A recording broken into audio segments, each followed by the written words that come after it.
தொடர்ந்து சர்ச்சைகளில் சிக்கி வரும் பிரபல யூடியூபரான டிடிஎஃப் வாசன் மதுரையில் அதிரடியாக கைது செய்யப்பட்டுள்ளார். கடந்த சில மாதங்களுக்கு முன்புதான் காஞ்சிபுரத்தை அடுத்த பாலுச்செட்டிச்சத்திரம் பகுதியில் அதிவேகமாக சென்ற அவர் பைக்கில் முன் சக்கரத்தை தூக்கி வீலிங் செய்ய முயன்று விபத்தில் சிக்கினார்.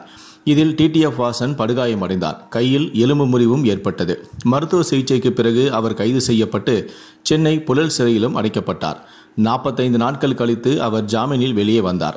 இதற்கிடையே தான் அடிக்கடி போக்குவரத்து விதிகளை மீறிய புகாரில் அவரது ஓட்டுநர் உரிமமும் 10 ஆண்டுகள் ரத்து செய்யப்பட்டது. இதையடுத்து அவர் பைக் ஓட்டுவதையும் நிறுத்தினார். இந்த நிலையில்தான் தற்போது டிடிஎஃப் வாசனை மதுரை அண்ணா நகர் போலீசார் கைது செய்துள்ளனர். அதாவது டிடிஎஃப் வாசன் கடந்த சில நாட்களுக்கு முன்பு காரில் சென்னையிலிருந்து மதுரை வழியாக தூத்துக்குடி சென்றுள்ளார். அந்த வேளையில் அவர் செல்போன் பேசியபடியே கார் ஓட்டியுள்ளதாக கூறப்படுகிறது. இது தொடர்பாக மதுரை மாநகர ஆயுதப்படை காவலரான மணிபாரதி சார்பில் அண்ணா நகர் போலீசில் புகார் செய்யப்பட்டது. இந்த புகாரை தொடர்ந்து கவனக்குறைவாக வாகனம் ஓட்டுதல், செல்போன் பேசியபடியே வாகனம் ஓட்டுதல் உள்பட 6 பிரிவுகளின் கீழ் டிடிஎஃப் வாசன் மீது அண்ணா நகர் போலீசார் வழக்கு பதிவும் செய்துள்ளனர். இந்த நிலையில்தான் நேற்று இரவு அண்ணா நகர் போலீசார் டிடிஎஃப் வாசனை அதிரடியாக கைதும் செய்தனர். தற்போது அவரிடம் போலீசார் தீவிரமான விசாரணை நடத்தி வருகிறார்கள்.